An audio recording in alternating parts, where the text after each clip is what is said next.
10 minute में चला करके गाड़ी को एग्जैक्टली क्या क्या कमियां हैं, क्या क्या उसमें अच्छाइयां हैं, नहीं बताया जा सकता। और सीएनजी किट लगाने के बाद मैंने 60,000 किलोमीटर गाड़ी चलाई है। स्पार्क प्लग को चेंज कराने का जो सिम्टम्स हैं वो ये होता है कि ये जो झटके आते हैं ये कहीं ना कहीं कई चीज इसमें मैटर करती है। अब यहाँ पर बात आती है कि ये कैसे कैसे सीएनजी की वजह से यहाँ पर। नमस्कार दोस्तों, एक बार फिर से स्वागत है आप सभी का। दोस्तों, अगर आप स्विफ्ट गाड़ी लेने का प्लान कर रहे हैं या ये सोचते हैं कि भाई मारुति की गाड़ियां कैसी निकलती हैं, कैसा इनका ऑनरशिप एक्सपीरियंस है, तो ये वीडियो आपके लिए बड़ा काम का होने वाला है। क्योंकि गाड़ी को 10 मिनट के लिए चला के बताना और उसको 5 साल के लिए या 3 साल के लिए ओन करके चलाना, दोनों में बड़ा फर्क है। एक ओन करके चलाने वाला व्यक्ति उसकी छोटी से छोटी खामी, छोटी से छोटी अच्छाई और बुराई को आपको बता पाएगा। वहीं 10 मिनट में चला करके गाड़ी को एग्जैक्टली क्या क्या कमियां हैं, क्या क्या उसमें बेनिफिट्स हैं, क्या क्या अच्छाइयां हैं, नहीं बताया जा सकता। तो दोस्तों, आज का ये वीडियो इसी चीज पे बेस्ड है कि ये जो मेरा एक्सपीरियंस है गाड़ी को 5 साल रखने का, 70,000 किलोमीटर से ज्यादा चलाने का जो एक्सपीरियंस है, यही मैं आपके साथ आज शेयर कर रहा हूं। इसमें मैंने क्या क्या चीजें कराई, कौन कौन से काम कराए, क्या सर्विस कराई, कैसे चली, क्या क्या दिक्कतें आई, सीएनजी लगवाने के बाद क्या समस्याएं आई, ये सभी चीजें बिल्कुल डिटेल्ड में मैं आपको यहां पर बताने वाला हूं। यानी 1 रुपए भी अगर मुझे इस गाड़ी के ऊपर खर्च करना पड़ा है तो वो सभी चीजें मैं आपको यहां पर बताने वाला हूं। दोस्तों, लॉन्ग टर्म रिव्यू आपको वैसे तो बहुत सारे देखने को मिल जाएंगे, पर इतना डिटेल्ड और डीप रिव्यू आपको शायद ही कहीं देखने को मिलने वाला है। तो चलिए स्टार्ट कर लेते हैं। अगर आपको वीडियो पसंद आए तो वीडियो को लाइक करके चैनल को जरूर सब्सक्राइब करिएगा। तो सबसे पहले मैं आपको यहाँ पर इसकी रीडिंग दिखा देता हूँ। देखिए, 71,528 किलोमीटर चल चुकी है। ये ट्रिप ए है, ये ट्रिप बी है। तो ये 71,000 किलोमीटर चल गई है। अब मैं सर्विस की अगर बात करूं तो सर्विस में ये गाड़ी 7 बार इसकी सर्विस हो चुकी है। सर्विस इंटरवल है, जैसा कि आप जानते हैं, 10,000 किलोमीटर का। और मैंने ये जो सर्विसिंग कराई थी, जिसमें कि 5 सर्विस, यानी कि शुरू के 50,000 किलोमीटर जो मैंने सर्विस कराई, वो कराई मैंने कंपनी में, और बाकी की जो 2 सर्विसेज थी वो मैंने इसमें बाहर से कराई। वो भी इसलिए मैंने कराई क्योंकि बाहर से मुझे एक अच्छा मैकेनिक मिल गया था। काफी समय से मुझे एक बहुत ही अच्छे और वेल ट्रेन्ड मैकेनिक की तलाश थी, तो ऐसा मैकेनिक मुझे मेरे घर के पास ही मिल गया था, तो उनसे मैंने ये सर्विस कराई। काफी अच्छी गाड़ी चल रही है। अब 70,000 किलोमीटर की मैं बता देता हूं आपको कि 70,000 किलोमीटर कैसे ये गाड़ी चली है। 10,000 किलोमीटर जब मैंने गाड़ी ली थी 2019 में, ये तो 10,000 किलोमीटर मैंने इसको पेट्रोल पे चलाया था, और 2020 में इसमें सीएनजी इंस्टॉलेशन करा लिया था। सीएनजी किट इसमें आपको पता है जैसे कि मोटोजेन का लगा हुआ है, और सीएनजी किट लगाने के बाद मैंने 60,000 किलोमीटर गाड़ी चलाई है। ये गाड़ी जो चली है मेरी ज्यादातर लॉन्ग ट्रिप पे चली है। जैसे कि मैं मध्य प्रदेश गया हूं 2 से 3 बार, लखनऊ जाना हुआ है मेरा कई बार। उसके बाद ये पहाड़ों पे भी चली है। जैसे कि हम ट्रिप पे जाते हैं तो पहाड़ों पे भी काफी अच्छा परफॉर्मेंस है, कोई दिक्कत नहीं आई थी मुझे। और सीएनजी पर भी मैंने इसको पहाड़ों पे चलाया है। हालांकि जो ज्यादा हाई एल्टीट्यूड होता है, ज्यादा खड़ी चढ़ाई होती है, वहां पर तो सीएनजी में थोड़ा सा लैग आता है, लैग देखने को आपको मिलता है। बाकी पेट्रोल पे आप चलाते हैं तो किसी तरह की कोई दिक्कत नहीं है। और उतरने के टाइम पे भी मैंने सीएनजी इस्तेमाल करी है, तो उतरने के टाइम पे तो वैसे ही बहुत ज्यादा टॉर्क की आवश्यकता नहीं होती है। तो ये तो हो गई सीएनजी की और रनिंग की बात। मैं आपको दिखाता हूँ आगे की चीजें, मैंने क्या क्या चेंज इसमें कराया है। देखिए, ये जो म्यूजिक सिस्टम है ये कंपनी से ही लगा के लिया था मैंने, क्योंकि ये एलएक्सआई वेरिएंट है, आपको पता है। तो इसमें कुछ एक चीज कंपनी वालों ने मुझे लगा के दी थी। 20 से 30,000 रुपए एक्स्ट्रा लिए थे, जिसमें कि बॉडी कलर, डोर हैंडल और बॉडी कलर ORVMs के जो पीछे के कवर होते हैं वो बॉडी कलर थे, नहीं तो ब्लैक कलर के आ रहे थे। और इसी के साथ मैंने यहाँ पर ये सोनी का चार्जर लिया था। आप देख सकते हैं ये फास्ट चार्जर है, काफी अच्छा चार्ज करता है। जब मैंने गाड़ी ली थी तभी लिया था ये। तो ये फास्ट चार्जर है, ये लगभग 300 रुपए, 350 रुपए का मैंने लिया था। ये मैटिंग मैंने लगवाई थी गाड़ी लेने के बाद। ये 700 या 800 रुपीज की मैटिंग पड़ी थी, जो कि आगे और पीछे दोनों तरफ से है, ये देख सकते हैं आप। और इसी के साथ यहाँ पर ये कंज्यूमेबल है, ये तो आपको पता है। परफ्यूम वगैरह तो अलग से लगाए हैं। यहाँ पर ये बताना चाहूंगा, ये जो पावर विंडो है, ये पावर विंडो कंपनी से ही मैंने लगवाई थी। फ्रंट की 2 पावर विंडो इन्होंने लगा करके दी थी, पीछे की मैंने आज तक नहीं छिड़वाई है, नहीं लगवाई है।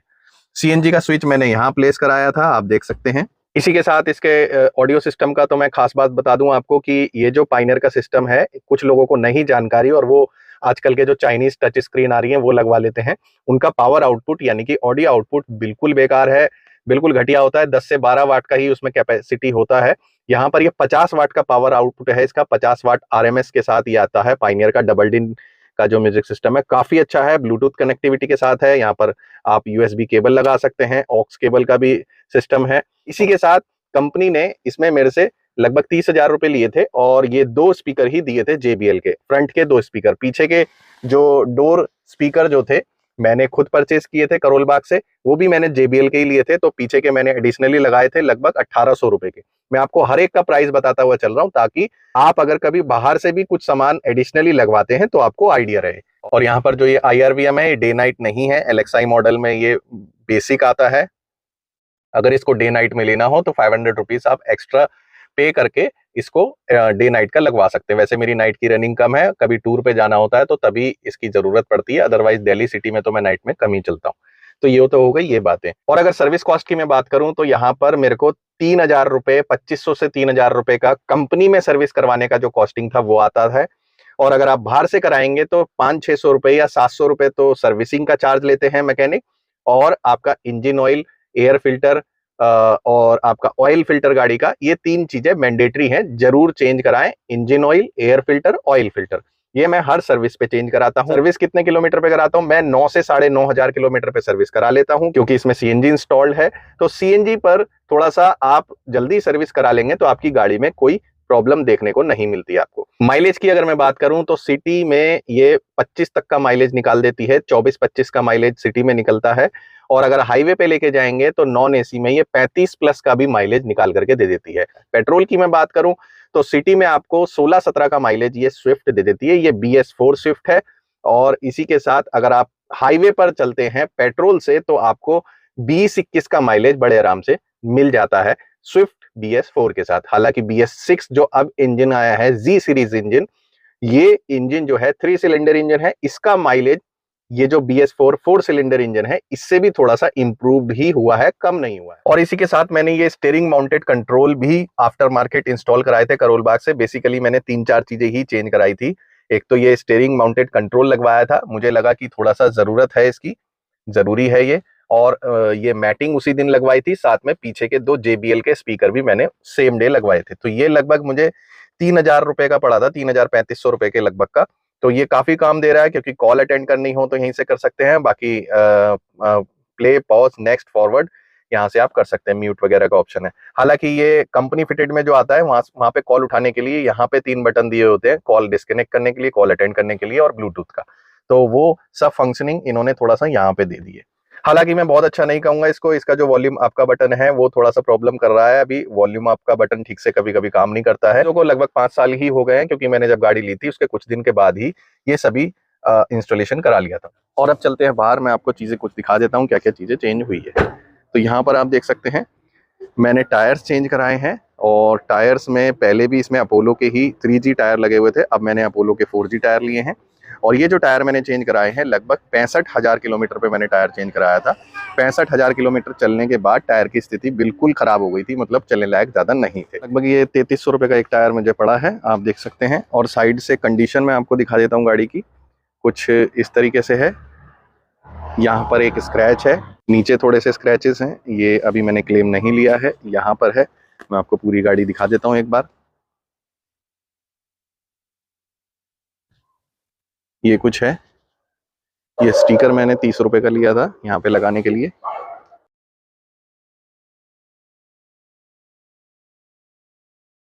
बाकी टायर्स के बारे में मैं आपको बताना चाहूँगा कि मैंने एक वीडियो बनाया है स्पेसिफिक टायर्स से रिलेटेड, जिसमें कि बताया है कि कौन सा टायर गाड़ी के लिए सबसे बेस्ट है, A क्लास के कौन से टायर हैं, B कैटेगरी में कौन से टायर आते हैं और C कैटेगरी में कौन से आते हैं। तो ये टायर्स जो हैं अपोलो के B कैटेगरी में आते हैं। इसमें भी अगर आपको A सेगमेंट के यानी कि A कैटेगरी के टायर्स चाहिए तो आप मेरा वीडियो देख सकते हैं, आई बटन में मैं डाल दूंगा और साथ में डिस्क्रिप्शन में भी उसका लिंक डाल दूंगा। टायर कौन से लेने हैं वहाँ जाकर के आप सेलेक्ट कर सकते हैं। तो चलिए चलते हैं बोनेट की तरफ, मैं आपको दिखा देता हूँ। कुछ इस तरीके से आप देख सकते हैं, इंजन नीट एंड क्लीन है। सर्विसिंग में टाइम टू टाइम इसकी वही 10,000 किलोमीटर पे कराता हूँ। CNG इंस्टॉलेड है ऑलरेडी, यहाँ आप देख सकते हैं। CNG किट इसमें मोटोजन का लगा हुआ है, ये मोटोजन का डबल स्टेज का रिड्यूसर है, काफी अच्छा चल रहा है, कोई प्रॉब्लम नहीं है। स्पार्क प्लग मैं इसके ऐसा नहीं है कि 20,000 किलोमीटर पे चेंज कराता हूँ। जब मुझे प्रॉब्लम लगती है स्पार्क प्लग को चेंज कराने का जो सिम्टम्स हैं वो ये होता है कि थोड़ा सा जर्क होगा, और माइलेज ड्रॉप हो जाता है। और इसी के साथ साथ जब आप सर्विस कराने ले जाते हैं तो मैकेनिक भी स्पार्क प्लग चेक करके बता देता है। तो यहाँ पर वैसे 20,000 किलोमीटर पे करा लेने चाहिए, कंपनी वाले भी कहते हैं, बट वो स्पार्क प्लग की कंडीशन देखते हैं पहले, जिस भी हिसाब से कंडीशन होती है उसी के हिसाब से वो आपको रिकमेंड करते हैं। इसी के साथ बताना चाहूँगा, यहाँ पर मैंने इसका क्लच प्लेट चेंज कराया था। क्लच प्लेट चेंज कराने का जो मेरा एक्सपीरियंस रहा था वो मैंने आप सभी के साथ शेयर किया था, वीडियो आई बटन में दे रहा हूँ, आप चेक करके चेक कर लीजिएगा। क्लच प्लेट चेंज कराने में काफ़ी धांधलेबाजी यहाँ पर हो रही है ये, और वो धांधलेबाजी क्या है, वो है पार्ट्स की।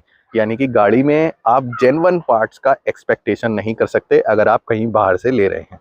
इसी के साथ अगर आप इनके ऑथोराइज डीलर पे जा करके सामान लेते हैं तो भी आप अच्छे से चेक करके उनके सिस्टम में जो पार्ट नंबर है वो डाल करके चेक कर लें।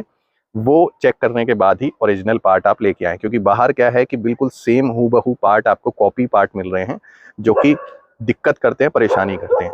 तो इसीलिए आप कंपनी से ही लें, ऑथोराइज इसके सेंटर्स बने हुए हैं जगह जगह, तो वहाँ से आप पार्ट्स ले सकते हैं।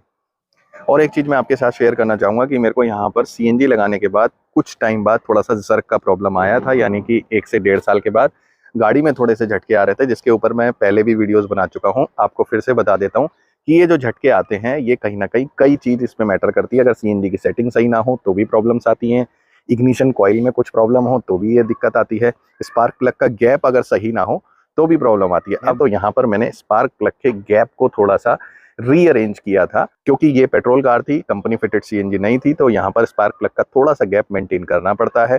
0.8 mm से लेकर के 1 mm तक का स्पार्क प्लग का गैप होना चाहिए यहाँ पर, अगर आप अपनी गाड़ी में बाहर से सीएनजी लगवा रहे हैं। तो कंपनी फिटेड अगर आप ले रहे हैं तो फिर उसमें स्पार्क प्लग के गैप को चेंज कराना, बदलने या छेड़छाड़ करने की जरूरत नहीं है। गैप को कैसे आप घटा बढ़ा सकते हैं, उसके लिए एक स्पार्क प्लग नापने का गेज आता है, उस गेज से आप नापेंगे तो ज़्यादा बेस्ट तरीका है। वो 50 रुपए का आप ऑनलाइन ऑर्डर कर सकते हैं स्पार्क प्लग के आपको नापने के लिए। इसी के साथ कौन से ब्रांड के स्पार्क प्लग आपको सीएनजी गाड़ी में लेने चाहिए, मारुति में आप एनजीके के स्पार्क प्लग लें, और ज़्यादातर कार्स में आप एनजीके के ही स्पार्क प्लग लीजिए। और पॉइंट मैं यहाँ पर कहना चाहूँगा कि जब मैंने सीएनजी इंस्टॉल कराई थी उसके बाद कुछ टाइम के बाद, यानी कि 3 से 3.5 साल के बाद, लगभग सिलेंडर की वजह से मेरी गाड़ी की बॉडी क्रैक हो गई थी। क्रैक के ऊपर मैंने पूरा वीडियो बनाया था, आप इसको भी चेकआउट कर सकते हैं। मैं पूरा डिटेल में इसलिए आपको बता रहा हूं ताकि आप एक एक्यूरेट एक्सपीरियंस इस वीडियो से लेकर के जाएं, इसके बाद आपको कुछ भी देखने की जरूरत ना पड़े। तो कैसे क्रैक हो गई थी मैं आपको पीछे दिखाता हूं और मैंने कैसे लगवाई वो दोबारा से। यहाँ पे आप देख सकते हैं आफ्टर मार्केट सीएनजी इंस्टॉल्ड है। ये जो पार्सल ट्रे थी ये साथ में नहीं आती एलेक्साई मॉडल के, ये पार्सल ट्रे भी मैंने एडिशनली परचेज करी थी। तो ये पार्सल ट्रे मुझे लगभग 800 रुपये की पड़ी थी, मैंने कंपनी से ही ले ली थी, वो इन्होंने यहाँ पर ये लगा के दे दी। अब यहाँ पर बात आती है कि ये कैसे कैसे सीएनजी की वजह से यहाँ पर क्रैक हुई।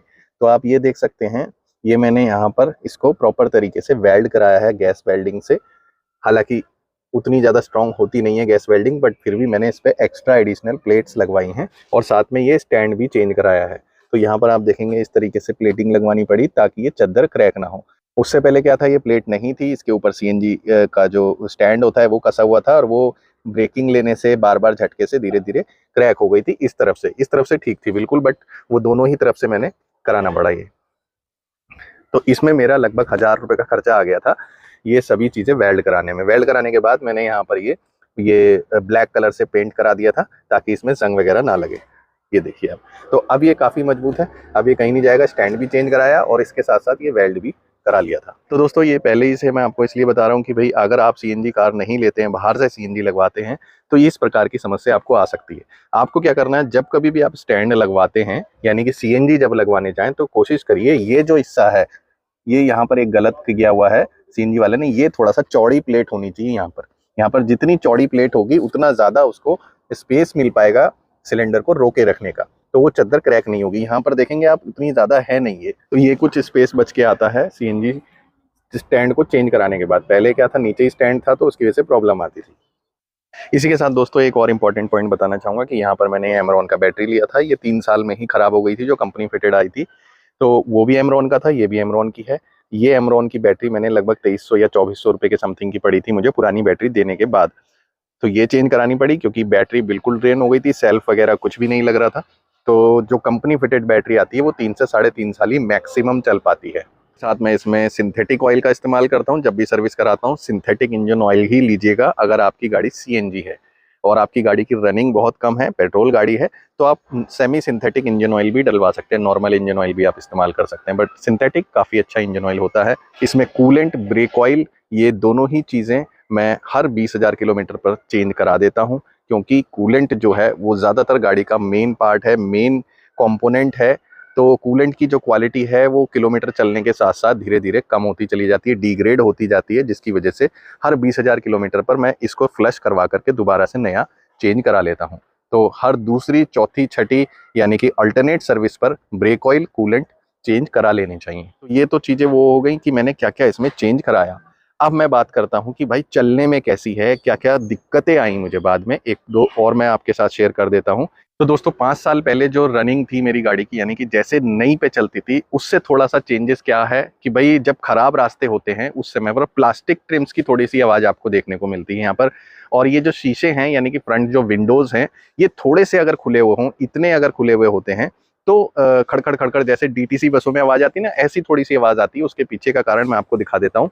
उसके पीछे का कारण ये है कि ये जो साइड में रबड़ लगी हुई रहती है, ये रबड़ कट जाती है, जिसकी वजह से अगर गाड़ी के शीशे इतने या इतने खुले होंगे तो थोड़े से नॉइज़ करने लगे हैं, आवाज़ करने लगे हैं। तो वो रबड़ मुझे चेंज करानी पड़ेगी, या फिर जो क्लीनर आता है, एक स्प्रे क्लीनर आता है WD का, उससे जो है इसको क्लीन करा लिया जाएगा और ये आवाज़ खत्म हो जाएगी। बाकी थोड़ी बहुत डैशबोर्ड की हल्की फुल्की आवाज़ है, बहुत माइनर सी, प्लास्टिक ट्रिम्स की जो आवाज़ आती है बस वही है। और एक चीज़ बताऊंगा, जैसे कि खराब रास्तों पर मैंने देखा है, या फिर रोड ना हो करके जो ईंटों का खड़ंजा बना हुआ होता है उस पर अगर गाड़ी चलाओ तो फ्रंट जो सस्पेंशन है उसमें थोड़ी सी नॉइज़ आना शुरू हो गया, यानी कि फ्रंट जो सस्पेंशन होते हैं उसकी थोड़ी रबड़ कटना शुरू हो गई है। वो रबड़ मैं नेक्स्ट सर्विस पे दिखाऊंगा और उसके बाद उसमें अगर रबड़ की रिक्वायरमेंट होगी तो वो चेंज करा लूंगा। सस्पेंशन में जो नॉइज़ आता है वो बहुत ज़्यादा टेंशन लेने की जरूरत नहीं है, खड़खड़ खड़खड़ हल्की सी आती है, वो सस्पेंशन की रबड़ कटने से आती है। तो वो कटना शुरू हुई है, यानी कि वो अभी थोड़ी चल जाएगी, बट नेक्स्ट सर्विस पे उसको मैं चेंज करा लूंगा।